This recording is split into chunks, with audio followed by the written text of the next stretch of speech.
Մովսես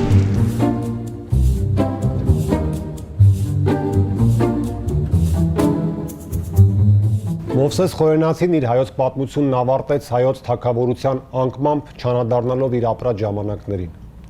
Խաչատուր Աբովյանը միայն 15 տարի անց անդրադարձավ ռուս պարսկական բախտորոշ պատերազմին։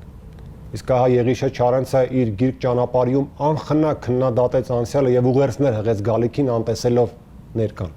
Եվ ընդհանրապես, հատկապես հասարակական, քաղաքական խնդիրները գրականության մեջ արծարծվում են կամ հետահայաց, կամ ապագայի սպասումներով եւ տեսլականներով։ Հետահայացության ապահովությունը եւ կանխատեսման իրականացման հեռավորությունը կարծես թե միշտ հաղթում են։ Ինչու է այդպես։ Արդյոք ներկայի ուղակի արծարծումը խախտում է ինչ-ինչ հավասարակշռություններ գրականության մեջ, որը, այսպես ասենք, ձեռնտու չէ գրողին։ Գրականագետ Հայկ Համբարձումյանի հետ այսօր զուգահեռ կընթերցեն գրականությունը, փորձելով գտնել ներկայի ներկայությունը։ Հայկ, ինչ ես կարծում, ինչու են գրողներն ու գրականությունը միշտ նախընտրում հետահայաց անդրադարձը։ Առաջին եւ ամենապարզ պատասխանը այն է, որ այդպես ապահովագրում են իրենց եւ շատ ավելի հեշտ է մանավանդ մեր պես ժողովուրդների դեպքում, որը ունի, այսպես ասած, իր պատմության փառավոր էջեր եւ մշտապես համարում է, որ այն շրջանում, որ ապրում է, զիջում է այդ շրջանը իր նշանակությամբ նախորդ շրջանները, այս դեպքում իհարկե դա բան է, բայց նաև կան իմ ուսումնասիրությունները ցույց են տալիս, որ կան գրական, այսպես ասած, գաղափարներ, կերպարներ, որոնք ամբողջացնում, ամփոփում են նաև որոշակի կարևոր կենսական նշանակություններ ունեցող գաղափարներ մեր ժողովրդի համար, դրա համար անընդհատ այս անդրադարձը կա, մասնավորապես ես այս հարցին բախվել եմ, երբ ուսումնասիրում էի Սասնա Ծռեր էպոսի արձագանքները հետանկախության շրջանի արձակում, նաև պոեզիայում տեսա, որ օրինակ Մեհերի քարայրում փակվելու գաղափարը մի այսպես արխետիպ է, որը անընդհատ գալիս է նորից շրջանառվում է գրականության մեջ եւ վերջում կարծեմ իմ ուսումնասիրությունը հենց այդ նախադասությամբ է ավարտվում, որ ներկան անճանաչելի է ժամանակակից հեղինակների համար, թեև իհարկե դու կարող ես ասել, որ նույն Լևոն Խեչյանը Մեհերի դռան գիրքը վեպում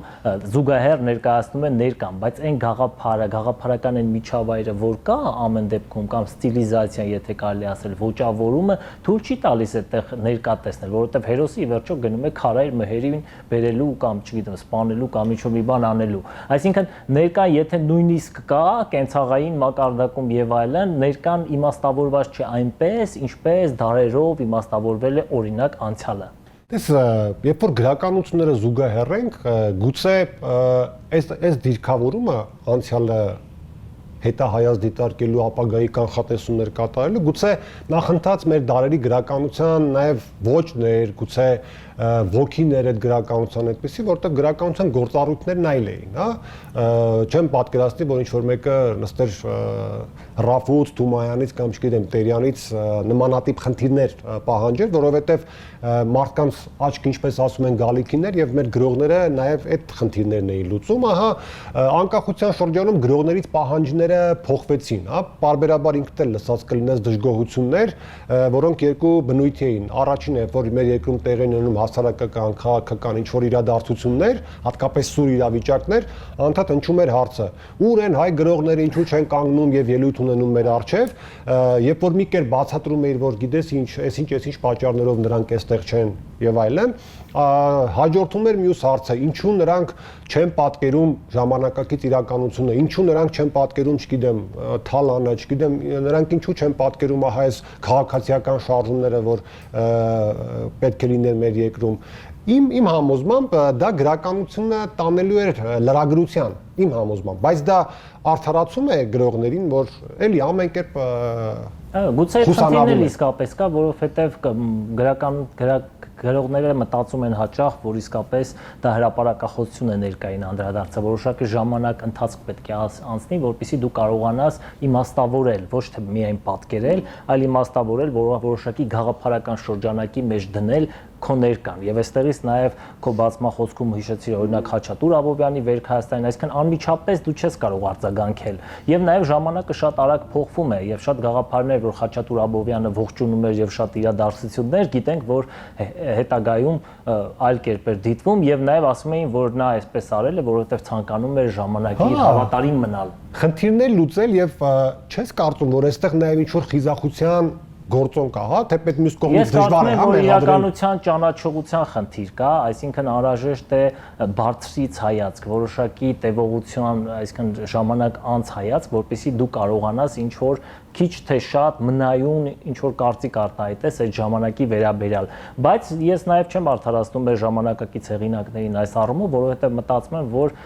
մենք պետք է ունենայինք իրականությունը հենց իրականության մեջ խորությամբ ճանաչելու այդ գիտակցությունը, մասնավորապես այդ տեսակ օրինակներ ունենք, Հրանտ Մաթևոսյանը օրինակ Մաթևոսյանի եւ ընթացքում ֆենոմենը թերթում էի նույն Չարենցին հիշատակեցիր եւ այստեղ մի միտք էլ առանձնացրել էի Չարենցի գիրք ճանապարհի գրքի նրա առաջաբանից, որտեղ ասում է, որ այս գիրքը անցյալի եւ ապագայի միջև անկոր մարդկանց մեր ներկան էր բացում, բայց գիրք ճանապարհին մենք այրեցինք։ Այսինքն գուցե հասարակությունը ընթերցողական շրջանակը, ինտելեկտուալ շրջանակը պատրաստ չէ առերեսվել ներկայի հետ։ Շատ կարևոր է նաև այս գաղափարը եւ այստեղից նաև գրողների վեհերոտությունը անդրադառնալ դեռևս չսպիացած վերքերին, թարմ իրադարձությունների, որոնց մասնակիցները դեռևս կան։ Ստացվում է, որ ներկայի շուրջ հուշումը, հա, որ գրականություն իբրև միտք առաջնորդող երևույթ անպայման պետք է որոշ ժամանակից հետո արվի, իսկ ով պետք է անի ընթացիկ հուշումները։ Իսկ ընթացիկ հուշումների համար պետք է ցերթենք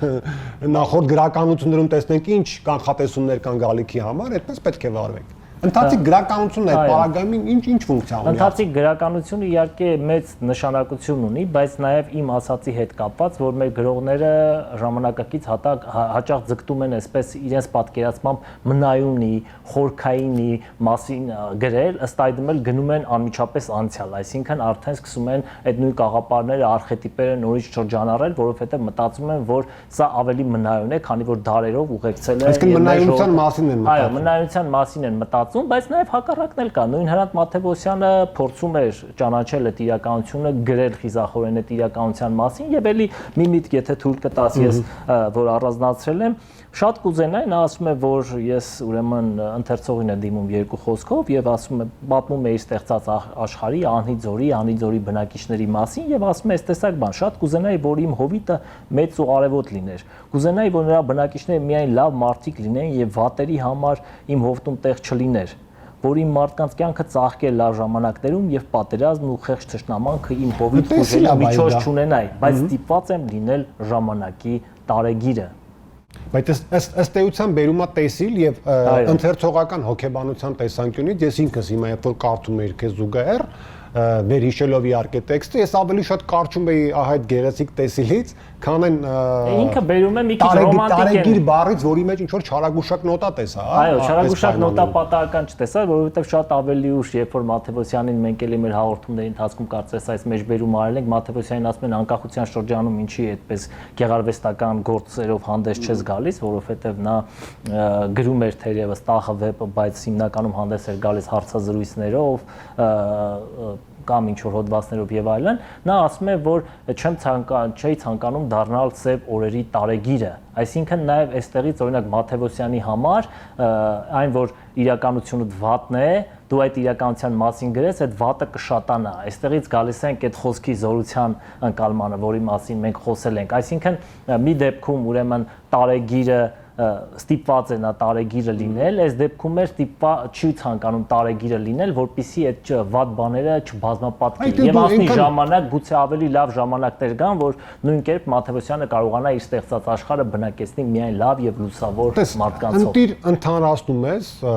երևույթները եւ անգամ փիլիսոփայական խորք ես տանում, բայց ես կուզեի մի քիչ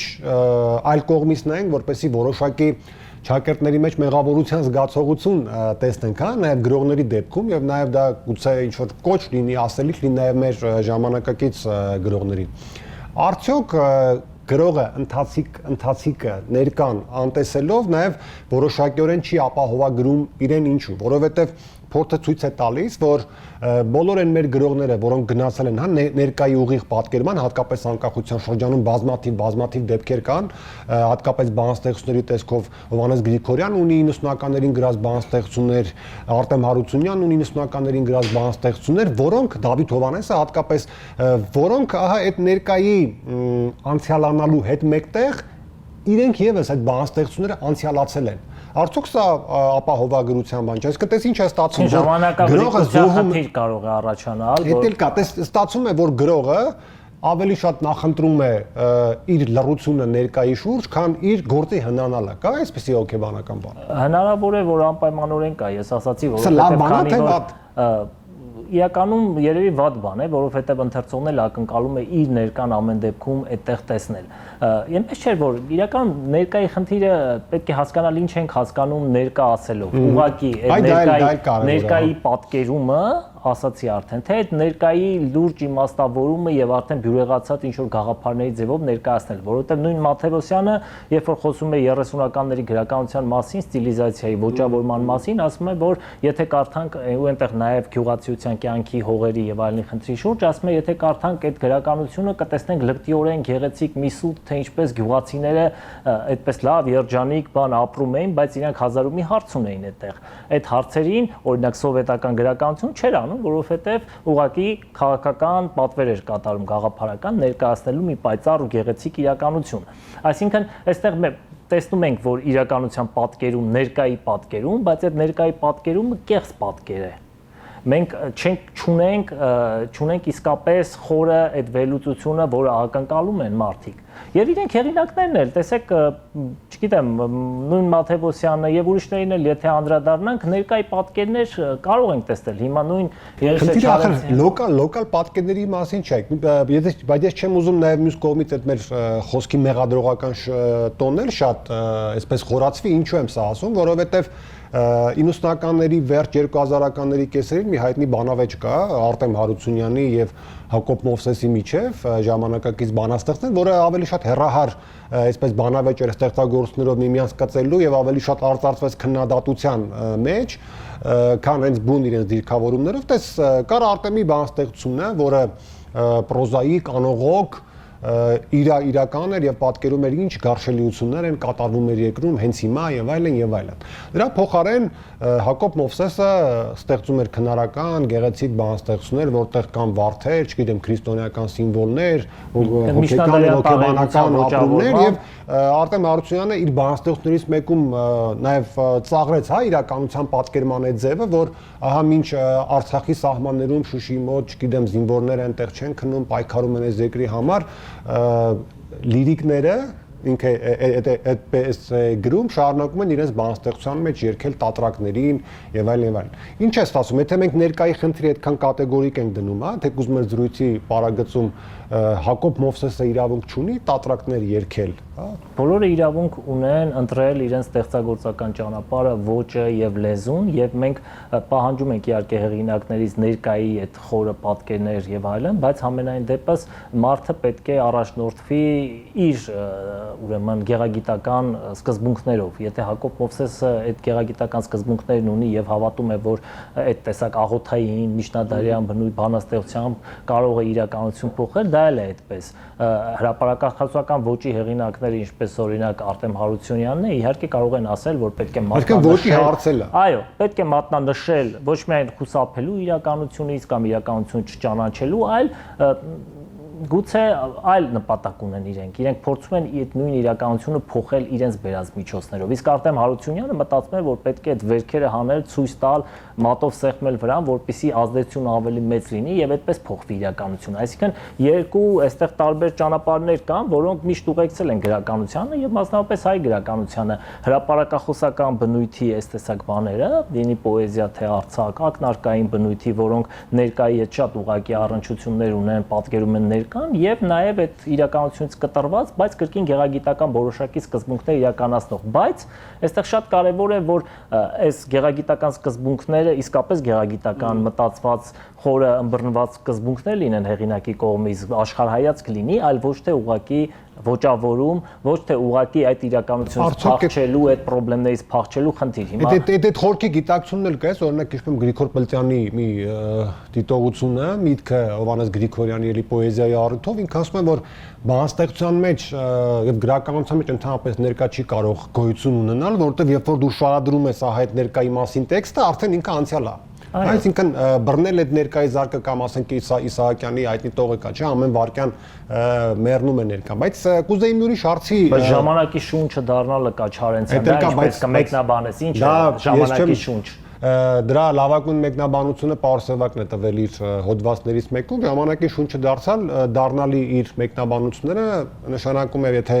լինել ժամանակակից չի նշանակում լինել ժամանակին կից, հա, այսինքն լինել ժամանակից վեր, հա, սա էլ ներկայի արծարծումը, սա շատ կարևոր խնդիր է, անգամ եթե արծարծվում է, այդ չի նշանակում, որ պետք է անպայման գաս, կարճես այդ օրվա հերոսին, օրվա սիմվոլին, օրվա իրադարձությանը, որը ցավոք մենք անկախության շրջանի գրականության մեջ բավական հաճախադեպ ենք, ընդ որում օրվա հետ անցնող գրականության մեջ։ Հիմա այստեղ մի վտանգ կա, հա, երբ որ գրողը հա ականջալուր է այդ դիտողություններին, ներկայի պատկերման եւ փորձում է վավերագրել, չգիտեմ, փաստագրել կամ գեղարվեստականացնել ընթացիկ իրականությունը, ակամա էլի կրկնեմ այդ արտահայտությունը համարժեքվում է լրագրությանը, ամենայն հարգանքով լրագրության հանդեպ։ Ինչ է ստացվում, մենք գրականությունից լրագրություն ենք ուզում կամ հակառակ հարցադրումը, ինչպես անի գրողը, որ ընթացիկ իրականության արտարծումը չվերածվի լրագրության, բարձրանա այդ գրող եւ լրագրող բառերը հիշեցիր, ես էլ հիշեցի Լևոն Խեչյանի լրագրող, այո, դա իդեպ Լևոն Խեչյանի լրագրող օրինակ բերեցի, որտեղ մարդը ֆինանսական ծանր պայմաններում, անձնական ինչ-որ խնդիրների պարագայում ուղղակի չի կարողանում փաստորեն պետք է զբաղվի լրագրությամբ, բայց լրագրությամբ էլ փաստորեն չի կարողանում զբաղվել, համենայն դեպս այս անցումը գրողից լրագրող գուցե խորքում կախված այդ ներկայի պարտադրանքի հետ, այսինքն այդ ներկայի ճնշումը պարտադրանքը կա եւ ամեն դեպքում դու եւ չես ուզում անդրադառնալ եւ չես կարող, որովհետեւ որպես լրագրող օրինակ քեզնից ակնկալում են այդ տեսակ տեքստեր։ Այսինքն անցումը գրողից լրագրող պայմանավորված է նաև մեր ճնշմամբ, գուցե ինֆորմացիոն հոսքով եւ այլն։ Ես ուրիշ բան էլ մտածեցի, որ օրինակ խորհրդային շրջանում գրողները սկսում էին ակնարկագրությամբ, որովհետև երբ որ գնում էին դիմում էին օրինակ դիցուկ Գարուն ամսագրի խմբագրություն, նրանց ուղարկում էին սովետական միության ինչ-որ հեռավոր վայրեր կամ Հայաստանի գյուղեր եւ այլն, եւ նրանք սկսում էին իրականությունը ճանաչել, որովհետև սովետական շրջանում գաղափարապես այդ հարցը դրված էր։ Իրականությունը պետք է ճանաչել, իսկ իրականության ճանաչողությունը պետք է սկսվի անմիջապես մարդկանց հետ շփվելուց։ Այստեղից գալիս ենք ուրիշ բանի, գուցե իրականությունը չեն ճանաչում։ Այս պարագայում ոնց վարվեն ժամանակակից գրողները, այսօր ստեղծագործողները քննադատներին, քննադատների աչքին բարձրանալու համար, հա, եւ մյուս կողմից ընթերցողին բավարարում տալու համար, հա, որովհետեւ ամեն դեպքում այս ահագնացող ինֆորմացիոն հոսքի մեջ արագ տեղեկատվություն են ուզում բոլորը այդ թվում գրականությունից։ Սա ենթադրում է արդյոք, չգիտեմ, պատկերավորման նոր ձևեր, ինչ որ այլ դիրքավորում, գրականության դերի վերարժևորում, որտեվ մի օր էլ կնստենք ասեն ժամանակ չունեմ, չեմ ուզում քո վեպը կարդալ, որտեվ դա ենթադրենք 2019 թվականի մասն է, ուզում եմ 2020-ի հենց մասով։ Չէ, այստեղ իհարկե մեր զրույցը գալիս է ավելի փիլիսոփայական հասկացությունների, Արքմենիկ, որովհետև ժամանակը փիլիսոփայական հասկացություն է եւ ապագայի եւ ապագան ու անցյալը իրականում ներկայի մեջ են հանդիպում եւ այստեղից այս բաժանումը մի փոքր արդեն ինքնին դժվար ըմբռնելի է, այսինքն դու հեղինակին ասում ես ներկայի մասին գրի, նա ասում է ես պատմավեպ եմ գրում, բայց գրում եմ ներկայի մասին։ Հիմա տես չմոռանանք ինչ օրեր ենք ապրում, այսինքն երբեք չենք մոռանում, բայց մեր զրույցի ընթացքում էլ դա մի փոքր արտարտենք, տես ժամանակին շատ սուր դրվեց գրականագետների կողմից ընթերցողական պահանջարկել կար, կարծես թե դրա, որ